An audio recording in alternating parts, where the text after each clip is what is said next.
Hello! Hi అండి. అందరికీ నమస్కారం. This is Aaru's kitchen. Welcome to our channel world famous kitchen food. ఈరోజు మనం చాలా చాలా టేస్టీగా ఉండేటువంటి, ఇన్‌స్టంట్‌గా ప్రిపేర్ చేసుకునేటువంటి పెరుగు కారం పచ్చడినైతే మనం ప్రిపేర్ చేసుకోబోతున్నాం. తప్పకుండా ట్రై చేయండి. ఎందుకంటే ఇది చాలా అంటే చాలా బావుంటుంది. చాలా టేస్టీగా కూడా ఉంటుంది. ఒక్కసారి ట్రై చేస్తే మళ్ళీ, మళ్ళీ ప్రిపేర్ చేసుకోవాలని తినాలనిపిస్తుంది. ఎందుకంటే అంత బావుంటుంది కాబట్టి, ఈ పెరుగు కారం పచ్చడి మనకి దోసలోకి గానీ, రైస్‌లోకి గానీ ఇది తీసుకున్నా కూడా చాలా అంటే చాలా బావుంటుంది. ఇక మనం ఈ పెరుగు కారం పచ్చడిని ఎలా ప్రిపేర్ చేసుకోవాలో ఇప్పుడైతే మనం వివరంగా తెలుసుకుందాం. దీనికోసం ముందుగా నేను ఈ కప్పు కొలతతో చూపిస్తున్నాను. ఇలా గనక ట్రై చేయండి పర్ఫెక్ట్‌గా మీకు కూడా వస్తుంది. 2 కప్పుల వరకైతే నేను చిక్కగా ఉండేటువంటి పెరుగునైతే తీసుకున్నాను.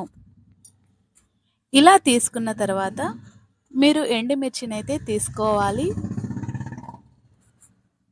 ఇలా ఎండుమిర్చిని చిన్న చిన్న ముక్కలుగా అయితే కట్ చేసుకోండి. ఇలా మీరు తీసుకున్నటువంటి ఎండుమిర్చినైతే పూర్తిగా మీరు చిన్న చిన్న పీసెస్‌గా అయితే కట్ చేసుకోవాలి.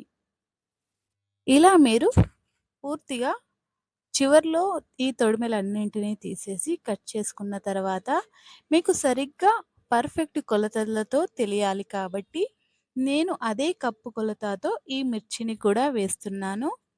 మీరు కూడా ఇలా పర్ఫెక్ట్‌గా చేసుకోండి. ఆ తర్వాత ఏ కప్పుతో పెరుగునైతే తీసుకున్నానో అదే కప్పు కొలతతో ఈ ఎండుమిర్చినైతే నేను కూడా తీసుకుంటున్నాను. చూసారుగా మనకు 2 కప్పుల వరకైతే ఎండుమిర్చినైతే వేస్తున్నాను. అంటే మనం ముందుగా 2 కప్పుల పెరుగుని తీసుకున్నాము. అదే కప్పు కొలతతో 2 కప్పుల ఎండుమిర్చినైతే తీసుకున్నాం. ఇక మనం ఈ ఎండుమిర్చికి బదులుగా కాశ్మీరీ ఎండుమిర్చిని వాడితే ఇంకా చాలా చాలా బావుంటుంది. మీకు ఏ ఎండుమిర్చి అందుబాటులో ఉంటే వాటినైతే వాడుకోండి. చూసారుగా ఇలా వేసుకున్న తర్వాత ఈ ఎండుమిర్చినైతే మనం పెరుగులో వేసుకోవాలి. ఇలా వేసుకొని పూర్తిగా మనం కలుపుకోవాలి. మనకు ఈ ఎండుమిర్చిలో ఈ పెరుగు అనేది చక్కగా కలిసిపోవాలి. మనం ఇందులో కాస్త వాటర్‌ని కూడా యాడ్ చేసుకోవచ్చు. మీరు వాటర్‌ని కనుక యాడ్ చేయాలనుకుంటే ఇదే 2 కప్పుల కొలతతో 2 కప్పుల వాటర్‌నైతే యాడ్ చేసుకోండి. ఎక్కువగా యాడ్ చేసుకోవద్దు. ఆ తర్వాత హాఫ్ కప్పు వరకైతే జీలకర్రనైతే తీసుకోండి. అలాగే ఒక కప్పు వరకు ధనియా పౌడర్‌నైతే తీసుకోండి. మనకు ఈ జీలకర్ర అనేది చాలా చాలా ఉపయోగపడుతుంది డైజెషన్‌కి కాబట్టి మీరు తప్పకుండా ఈ జీలకర్రనైతే వేసుకోండి. జీలకర్ర టేస్ట్‌తో పాటు డైజెషన్‌కి కూడా బావుంటుంది. ఈ ప్రాసెస్ మొత్తం మనకు ఖచ్చితంగా 1 అవర్ పాటైతే అలా పక్కన వదిలేసేయండి. ఎందుకంటే చక్కగా మనకు పెరుగులో నానితే చాలా చాలా టేస్టీగా అయితే వస్తుంది. మీకు 1 అవర్ కుదరకపోతే మినిమమ్ 30 మినిట్స్ అయినా అలా వదిలేయాలి. అలా వదిలేసిన తర్వాత చక్కగా మనం పేస్ట్ లాగా చేసుకోవాలి. నేను చెప్పాను కదండీ మధ్యలో 2 కప్పుల వరకైతే వాటర్‌ని యాడ్ చేసుకోవచ్చు. మీరు కాదంటే మరో 2 కప్పుల వరకైతే మిక్సీలో వేసేటప్పుడైతే వేసుకోండి. మరి ఎక్కువగా వేసుకోకండి. ఇలా మీరైతే పూర్తిగా వేసుకోవాలి. ఇలా వేసుకున్న తర్వాత అదే కప్పు కొలతతో హాఫ్ కప్పు వరకైతే మనము వెల్లుల్లి రెబ్బలనైతే వేసుకోవాలి. ఇలా వేసుకున్న తర్వాత మనం మరొక్కసారి మిక్సీలో వేసుకోవాలి. చక్కగా పేస్ట్ లాగా అవుతుంది. ఆ తర్వాత మనం వేరొక ప్యాన్ తీసుకొని చక్కగా మనం పోపు పెట్టుకోవాలి. కొద్దిగా ఆవాలు, జీలకర్రని యాడ్ చేసుకొని కాస్త కరివేపాకుని వేసుకోండి. మీకు అందుబాటులో లేకుంటే ఎండిపోయినటువంటి కరివేపాకైనా పర్వాలేదు. మనకు సిటీలో ఉన్న వాళ్ళకైతే ఎక్కువగా కరివేపాకు దొరకదు కాబట్టి మీరు స్టోరేజ్ చేసుకున్న కరివేపాకు వేసుకున్నా పర్వాలేదు. ఎందుకంటే కరివేపాకు వేసుకుంటే చాలా చాలా టేస్ట్ అనేది వస్తుంది. ఇలా వేసుకున్న తర్వాత చక్కగా కలుపుకోండి.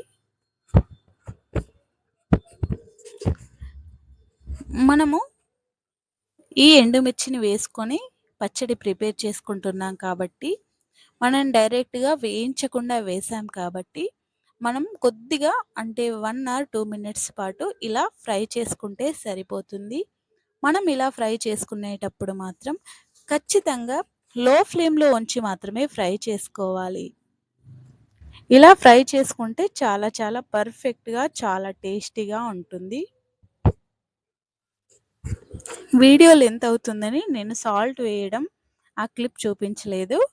కానీ సాల్ట్ వేసేసాను. రుచికి తగ్గట్టుగా సాల్ట్‌ని కూడా వేసుకోండి. చూసారుగా మనకు పచ్చడి అనేది ప్రిపేర్ అయిపోయింది.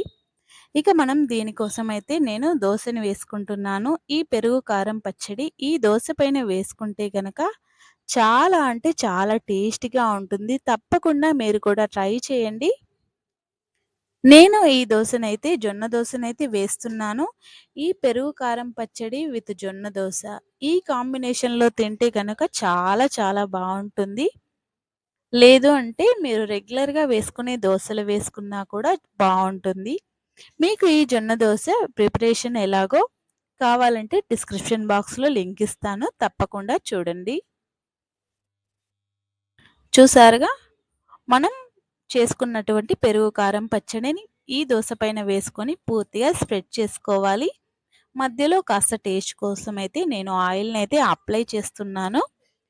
ఇలా ఆయిల్‌నైతే అప్లై చేసి చక్కగా మనం చాలా క్రిస్పీగా ఉండేలాగా నేనైతే దోసని ప్రిపేర్ చేస్తున్నాను. మీరు కూడా చక్కగా ప్రిపేర్ చేసుకొని ఈ పెరుగు కారం పచ్చడినైతే ప్రిపేర్ చేసుకోండి. చాలా అంటే చాలా బావుంది. మీరు కూడా ఇంట్లో ప్రిపేర్ చేసుకొని ఎలా ఉందో కామెంట్ అయితే చేయండి. టేస్ట్ అయితే చాలా అద్దిరిపోయింది. అలాగే మా ఛానల్‌ని ఎవరైనా కొత్తగా చూసినట్లయితే తప్పకుండా లైక్ చేయండి, షేర్ చేయండి. అలాగే సబ్స్క్రైబ్ చేసుకోవడం మాత్రం అస్సలు మర్చిపోవద్దు. ఎందుకంటే ఇలాంటి మరెన్నో రెసిపీస్ కూడా మీకు నోటిఫికేషన్‌గా వస్తాయి కాబట్టి. చూసారుగా అండి చాలా అంటే చాలా బావుంది. Thank you for watching. Thank you.